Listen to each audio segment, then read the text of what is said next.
Hammaga assalomu alaykum do'stlar. Sizlar bilan yanaman Pablojon. Bugungi videoda xullas Pojalancherga, ya'ni karta qo'shishni o'rganamiz. Bu juda ham ajoyib bo'ladi. Video chiqmaganiga 60 yil bo'ldi, o'shani uzr so'rayman.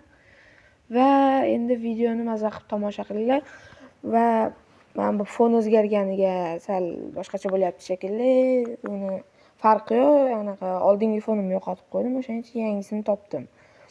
Xullas, videoni boshlashdan oldin Telegram kanalimga o'tib obuna bo'lib qo'yinglar.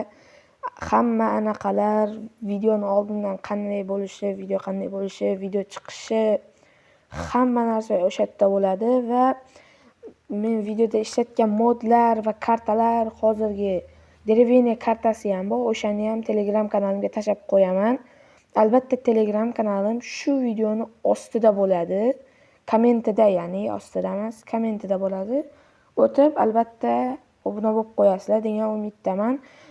Unda videoni cho'zmasdan boshlaymiz. Videoga like bosinglar, obuna bo'linglar va mazza qilib tomosha qilinglar. Xo'sh, do'stlar, undan keyin boshida mana Zarchiverga kiramiz. Keyin Zarchiverga kirgandan keyin hamma bilib olsa kerak. Men buni video qilib o'tirgim kelmadi va o'shaning uchun mana shu o'ziga gapirib yuboraman rasmlarni chiqarib. Zarchiverga kiramiz. Hamma kirishni biladi shekilli, uni ko'rsatishim shart emas. Kirgandan keyin albatta Androidga o'tamiz va datani bosamiz va eng pastiga tushish kerak. Eng pastida Pojalancher, NetKTT Pojalancherga bosib, o'sha yerdan Minecraftga kiramiz. Minecraft chiqmasa, chekkadagini bosib, yashirin ilovalarni yoqib qo'ysak, Minecraft chiqadi albatta. Uni bilsanglar kerak, o'rgatganman. Va undan keyin anaqani bosamiz. Minecraft ichiga kirib va pastrog'iga tushsak, Saves bo'limi bor. Savesni bosib, o'sha copy qilgan anaqamizni tashab olamiz. Kartamizni, Dereveniya kartamizni. Albatta uni ham Telegram kanalimda bor. O'shanga o'tib obuna bo'lib qo'yinglar. Kommentariyada qoldiraman silkasini, Telegram kanalimni. Boshida o'zi copy qilishni aytmabman.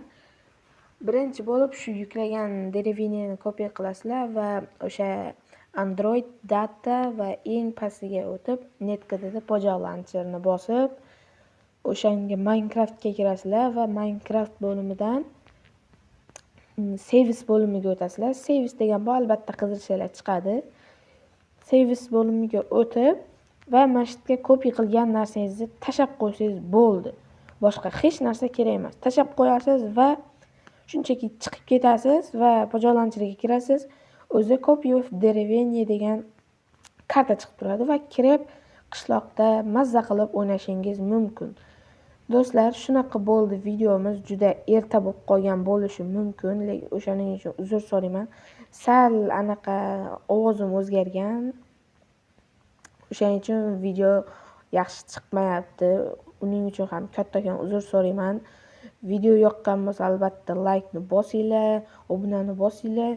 Yana shunaqa videolar ko'p chiqishi uchun kommentariyaga yana video chiqaring deb qanaqa ideyada video bo'lishini yozib ketinglar. Qanaqa video bo'lsin, o'shani yozib ketinglar do'stlar.